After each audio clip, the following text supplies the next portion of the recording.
Chapter 44. Syntholo sat, in Terran form, at the helm of the Regicide 1, carefully maneuvering it toward the auxiliary docking ring of the Kirim. Without the assistance of the ship's computers, it was an arduous task. Callie was in constant communication with the baby weaver, who was helping to guide them into position. "I'm sending a message to Jake," Syntholo said. "I'm going to ask him to meet us once we've docked. I'd feel better if he examined you." "Examine me," Callie snickered. "My Kobe Tomj works faster than your racial regeneration." "You bled a lot more than I did," Syntholo snickered. "I think the shower floor would disagree," Callie teased. "That thick fur of yours can sure hold a lot of blood." "Okay then, I'll have him take a look at me too." "I'm still worried about your shoulder and hip," Syntholo said sternly. "I'll be fine," Callie said irritably. "What happened back there was between us, and I'd rather keep it that way." "You're just sore that I came out on top," Syntholo grumbled. "Interesting choice of words," Callie giggled. "You need to be seen by a doctor," Syntholo insisted. "I don't need a doctor," Callie grumbled. "It looks like the bandage on your shoulder needs to be changed again," Syntholo jeered. Callie winced as she laid her hand gently against the pressure bandage that he'd wrapped around her forearm and shoulder. The bandage was soaked, again. "Fine, I'll let him look at my shoulder," Callie grumbled. "If Jake talks, it's your fault." Syntholo smirked. "You're the one that started all that." "What makes it my fault?" Callie pointed to her shoulder and said, "Do you have to ask? You bit me, remember?" Syntholo looked down and blushed. "Should I apologize for that?" "We were both too caught up in the moment," she sighed wistfully, "but it happened." He flashed her a sidelong glance, then quickly averted his eyes. "Are you still sore?" "Oh yeah," Callie grinned, "but no complaints. It was a mistake. Things shouldn't have gone that far," Syntholo grumbled. "The less we talk about it, the better." "I don't think it was." Callie bit the corner of her lip. "You are going to pop your cork eventually. I think it was inevitable. I just hope you're not upset that it was with me." "Just stop," he smirked. "I'm just disappointed I wasn't able to stop myself." "Which time?" Callie laughed. Syntholo's only response was a stony glare. "My only regret is that you're going to be punished for it," Callie grumbled. "It's not right. You're virtually in exile already, and they don't seem to appreciate the sacrifices you've made. I doubt there's anyone else as loyal as you've been, and I don't think anyone deserves that level of devotion." "I sure don't." "To know Kaylani is to love her," Syntholo insisted. "Well," Callie sighed wistfully, "we know what happened. It was just a one-time thing, so let's just leave it as it is." Syntholo smirked. "You did enjoy it, didn't you?" "I'm trying not to think about it," Syntholo snapped. Callie turned her back to him, slid her thumbs through the belt loops of her Talgradon pants, and stood swaying from side to side. "I'm trying to concentrate," Syntholo growled. "A little more to the left," Callie said as her left tail twitched. The ship trembled as it locked into place. "We're in," Syntholo said. "I mean we're docked." Callie giggled.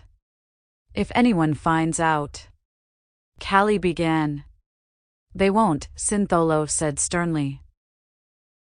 "But if they do," Callie said forcefully, "just remember you were in Terran form the whole time." He looked confused. "When was I?" She cleared her throat and said, "Terran form." "Got it?"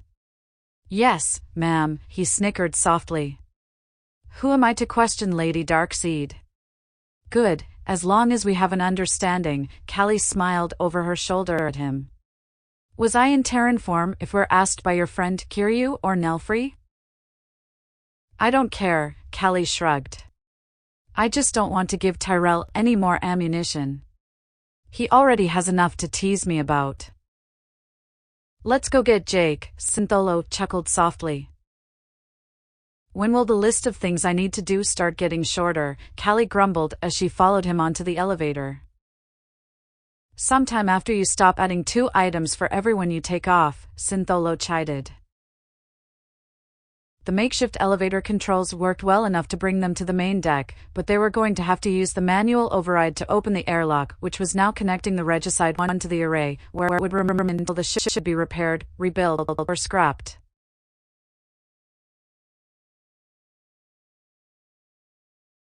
Need some rewiring. It was serviceable. Soul Assault Fighter was still in pristine condition, but it had very limited interior space and wasn't suited for long journeys. Kalon space would have to wait.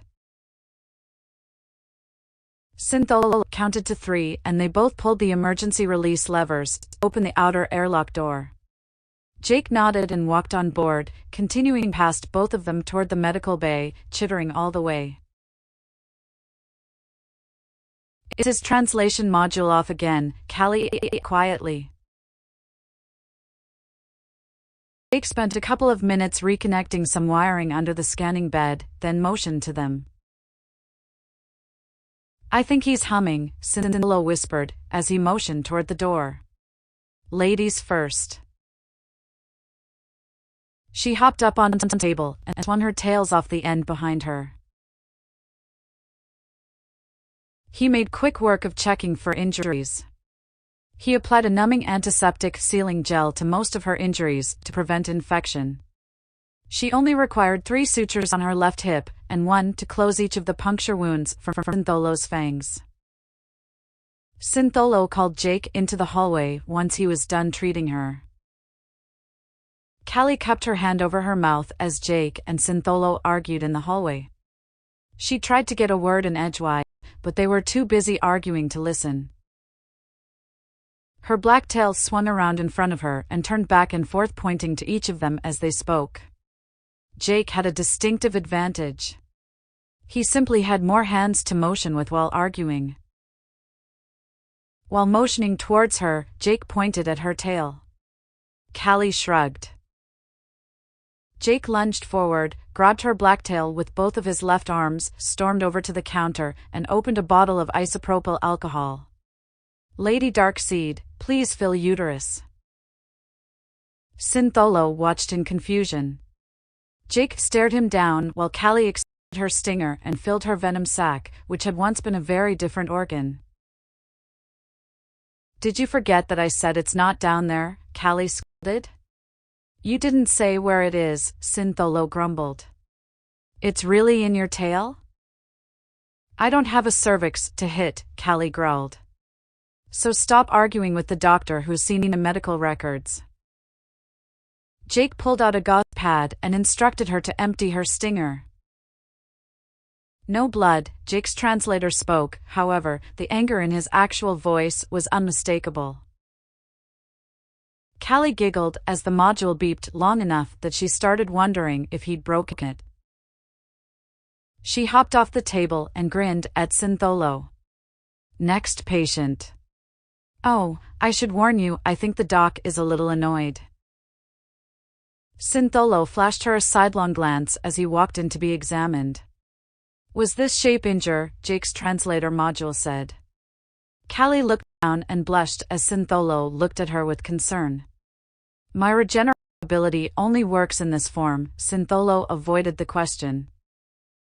After getting out of the shower earlier, he'd left the room to shift back to his Terran form.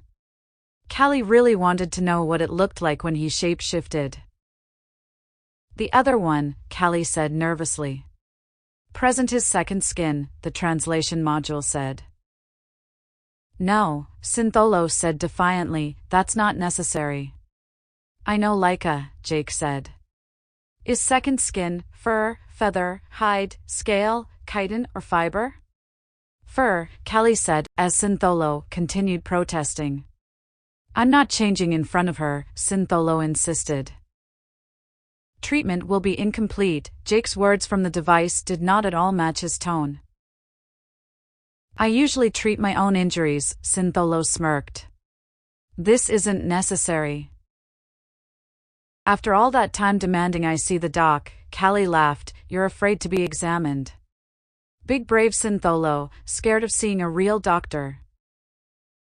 I'm not shifting, Syntholo insisted. Jake was surprisingly rough while checking Syntholo's injuries, and he mysteriously ran out of numbing agents. Callie started feeling bad as he sutured up where the metal claws she'd created had penetrated his hips. Her thumbs had done more damage than she'd thought. The doctor was not impressed by Syntholo's patchwork. The wound on his left side had to be reopened and sealed to prevent scarring that could make his shape-shifting painful. He also had 2 cracked ribs. If the kick hadn't done it, the punch had. Once the treatment was over, Jake spoke for some time before the translation came through. You must not shy. You see me soon. Present his second skin. Your skill medic, beep. We are still explore Kiram, Jake said through the module. We'll move item from ship after medical place found. Thank you, Callie said with a smile, before heading down to the Regicide 1's docking area. Now that the ship was properly docked, and had gotten checked up by Jake, it was time to deal with the next item on her checklist. Kayla changed into one of the spare environmental suits, while Syntholo put his suit back on. The assault fighter had an auxiliary oxygen supply that was compatible with the suits and had a maximum operating time of an hour without recharging the oxygen supply.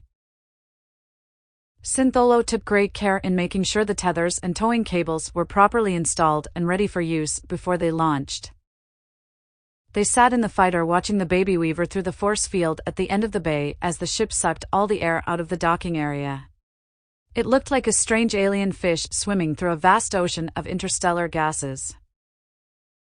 It was in constant contact with her mind and very curious, but it had stayed clear of ships and obstacles with ease. During their initial ride over on the fighter, Syntholo had voiced admiration for how maneuverable the creature was.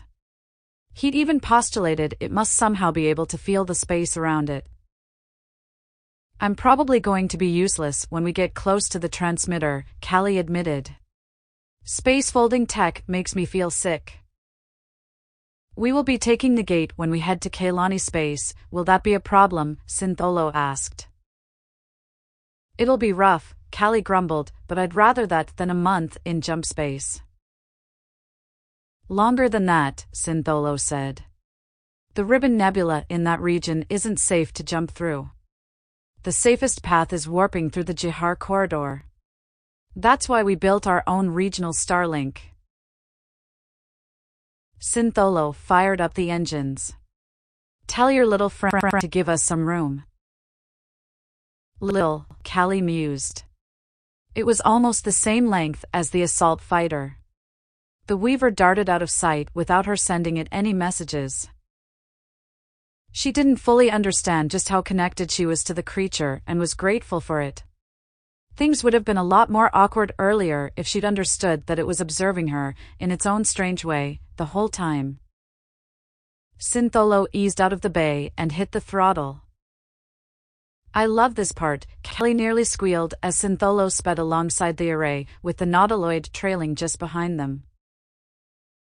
The fighter had better acceleration, but the Weaver caught up rapidly. It occurred to Callie that if she hoped to eventually be capable of guiding a Cletharian fleet, she should study how schools of fish or flocks of birds move as if they were a single massive organism.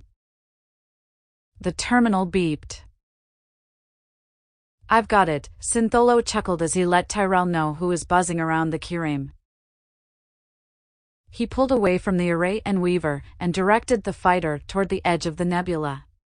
A moment of sorrow swept over Callie. The little Weaver was enjoying zipping around in space, but as it grew, it would gradually become slower and less nimble with its increased mass.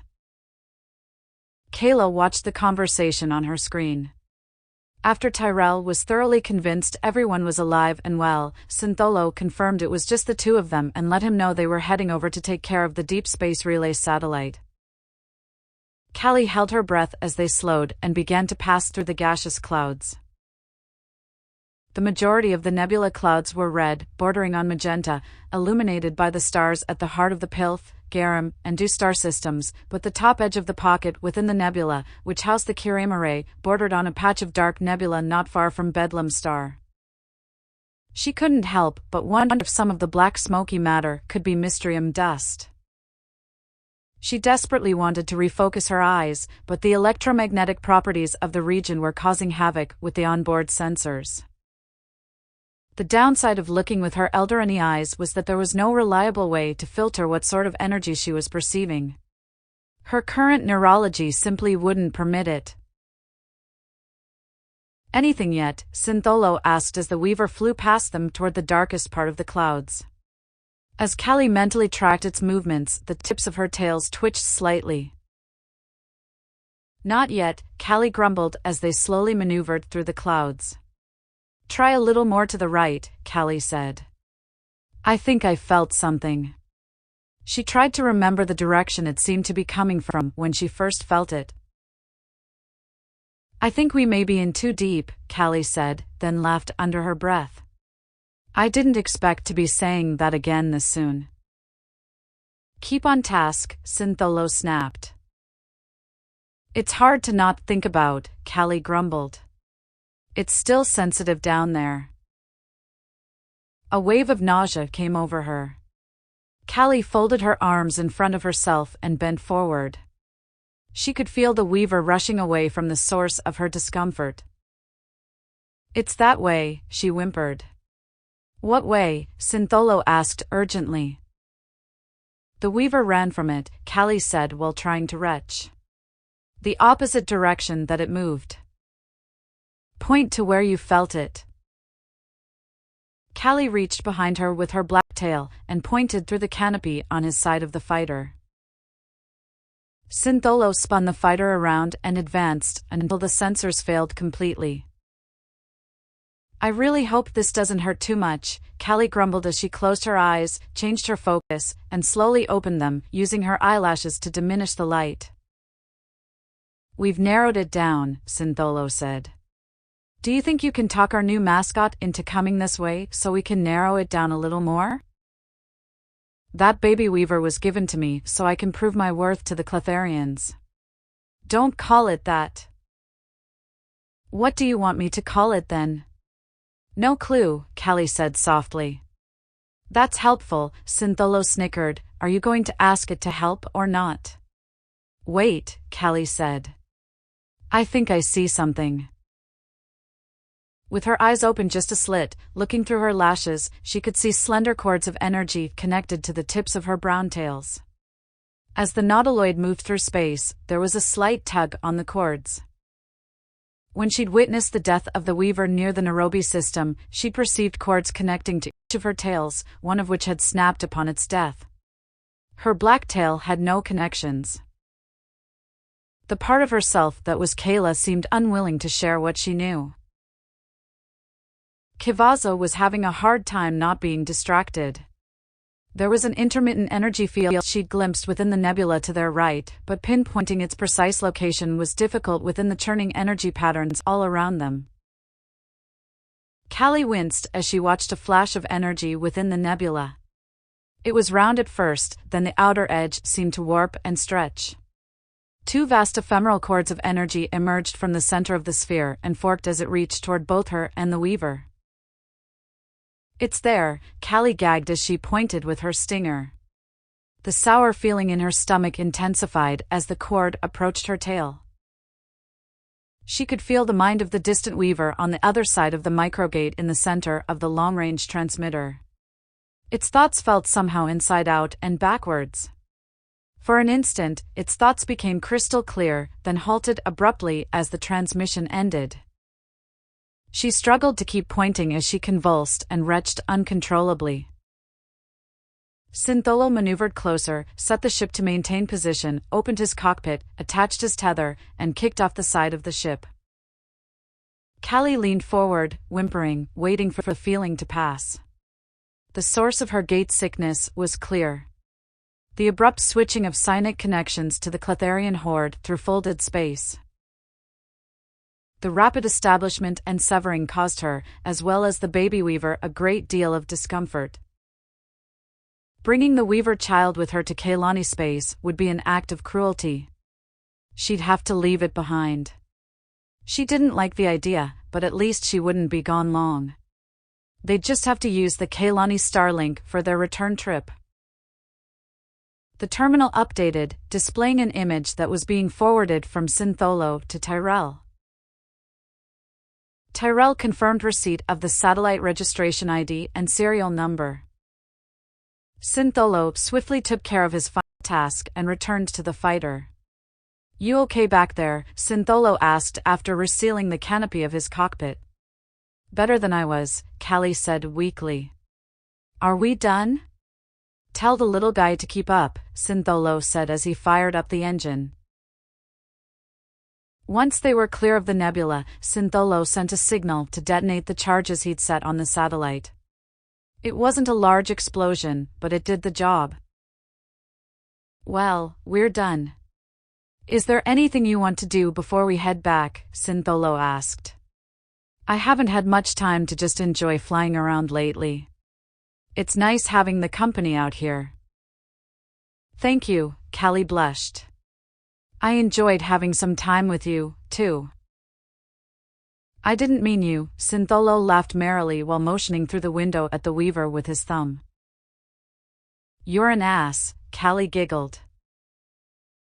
"Honestly," Syntholo said, "I was hoping you'd be willing to make a stop on the way to Dominion space. I'd really like to lay an old friend to rest." "Okay, then," Callie snickered, "a sentimental ass." "Are you still talking about my ass?" he quipped. Callie sighed. "No, if I had butts on the brain, I'd just be mooning over my Tejmare. Actually, drop me back off at the old ship. I'm going to try making a call. I'll just tell the baby you want to swim with it for a while."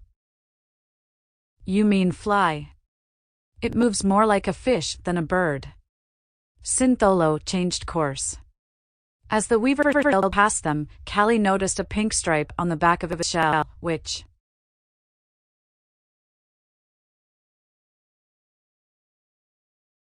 matched the color of the plates from her boot. Apparently, whatever it consumed affected the color of its shell.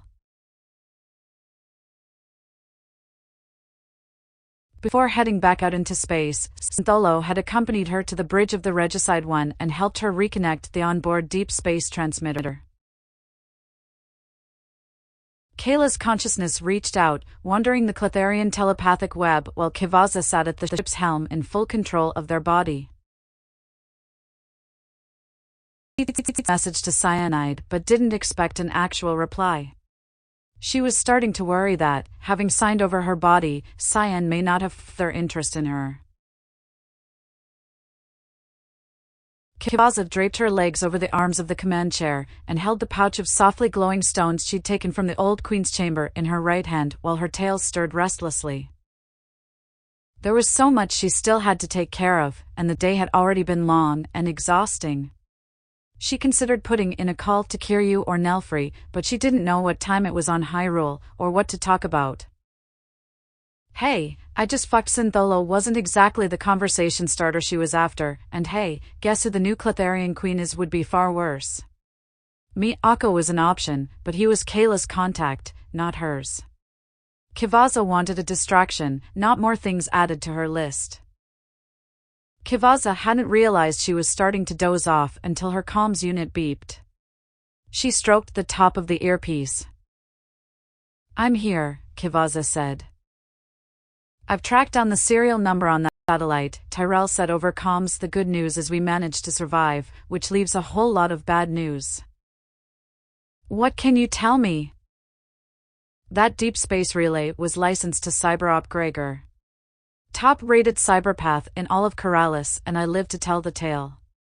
At least I know how he manages to run an entire fleet. Hollowing out people and using them like routers. Nasty business. I've had Shinji and Gaori going around putting down his biological components all day. It's slow going.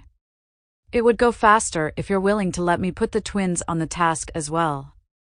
About a third of the array has been cleared so far.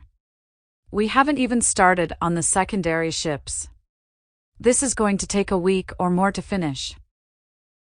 I'd rather you didn't use the twins like that. Just ask Jake and his new friend to help instead. I'm not sure how it's all set up so far. I know Gregor's not going to let this loss stand. The Kirame is. Well, we took over the CyberOps shipyard. I have found thousands of specs and blueprints for prototypes going back at least 30 years. It will take me at least a month to decipher half the tech that's in these records, and that's just language conversion. How about we hire that translator friend of yours after you get back from your field trip? I'll look into it, Kivaza sighed. Syntholo got along well with her. I didn't have the impression he was planning on coming back with you. Kivaza frowned. She hadn't stopped to ask him what he wanted, but she wanted him to stay. Maybe she could discuss the matter with Mistress Kailani. Syntholo being assigned to keep an eye on her could be mutually beneficial, even if it seemed unlikely considering how much trouble she'd already gotten him into. Do you think you could design a ship using the information in the Kirame? Kivaza asked. Tyrell laughed. Maybe, after I've had time to learn the system. Aren't you paying attention? I need to decipher the records before I can do anything. I made a promise to the Karzan, Kivaza said. I'm counting on you to help me keep it. Strictly speaking, it was Kayla's promise, but there was no point in complicating matters. Kayla had been fairly liberal with her threats and promises while she was at the club. Tyrell muttered unhappily, I have a lot of work to do. Kivaza disconnected, stretched out in the chair, and dozed off while waiting for a reply from either Cyanide or Prask. Kivaza fell out of the chair as her communicator beeped again. The floor was much harder to land on than walk on. The pouch of stones opened as it landed beside her, sending the small glowing spheres rolling across the floor of the bridge. Hang on, Kivaza said as they answered the incoming call. I'm about to lose my marbles. I have to catch them before they all roll away. The sound of jovial laughter rang through her earpiece. Her heart skipped a beat. By the powers, I've missed you, Cyan said. How's my beautiful Tejmare? Taking good care of those stripes, I hope. I think they may be fading, Kivaza said with faint concern. I think they should be inspected to make sure. Kivaza sat on the floor, drawing the stones with her telekinetic ability. I wish I could. I won't be able to get away again for a while. I tried, Cyan sighed wistfully. I was so happy when we heard from Leshar, and a bit heartbroken when you refused the test. Test? What test? Kivaza stammered. Leshar. From Club 9th? Wait, what are you talking about? Princess, Cyan said softly, you mentioned 2 names to her. Do you remember? Kayla was in control. She was rambling. I don't remember a word she said. Do you remember threatening Leshar? That was her, too, Kivaza chuckled. I remember that. She impressed me, honestly. I thought the ovary omelets was a nice touch. The what? Cyan laughed. Now I wish I'd asked for specifics. I'm a bit confused, Kivaza said hesitantly.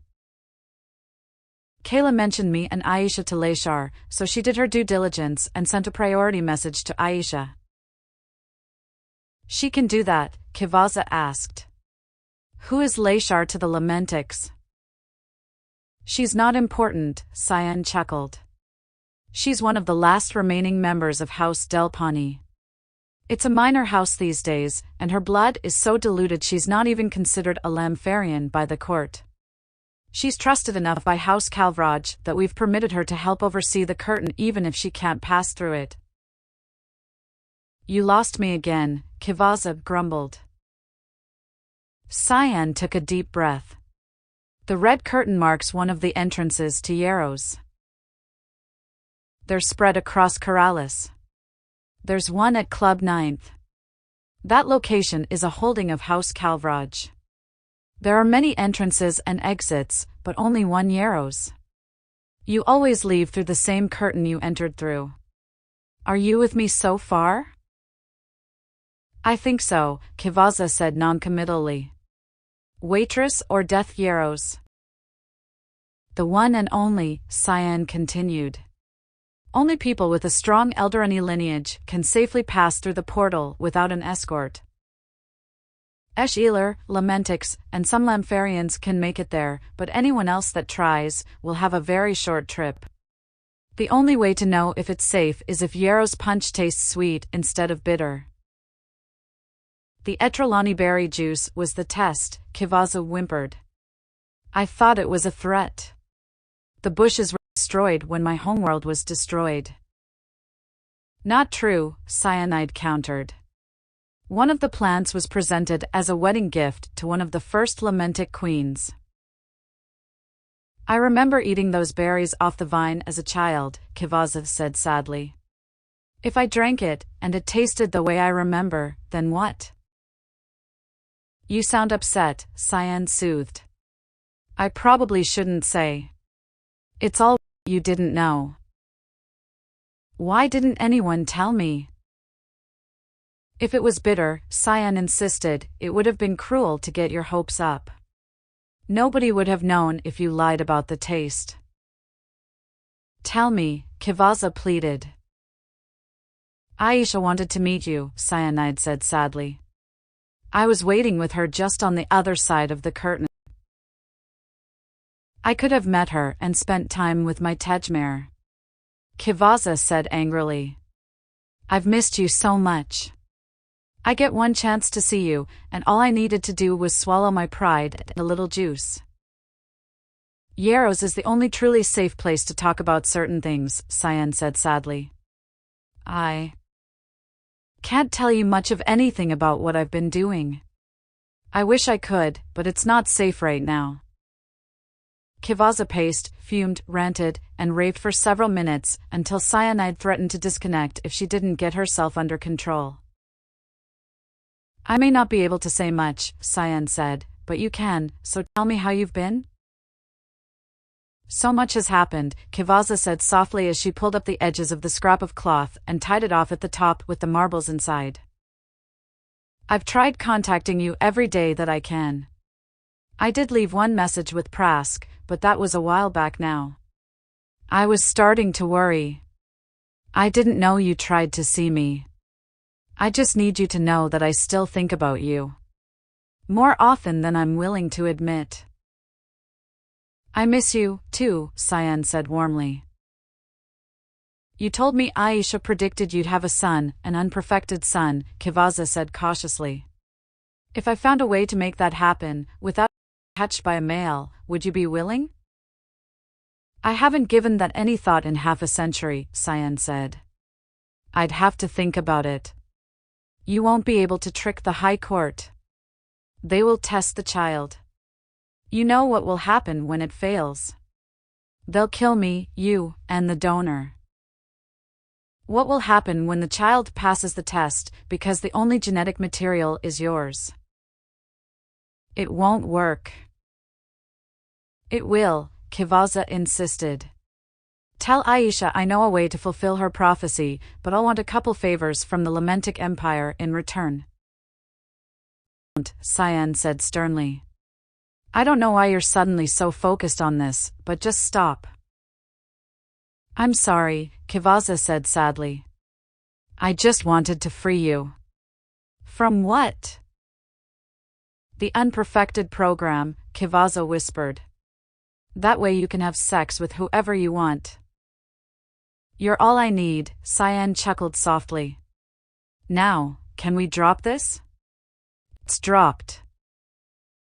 While I'm thinking of it, if Kayla is interested in getting a body of her own, we may have found a candidate. Can we drop that too, for now? Good, so tell me, what have I missed while we've been apart? Cyan laughed.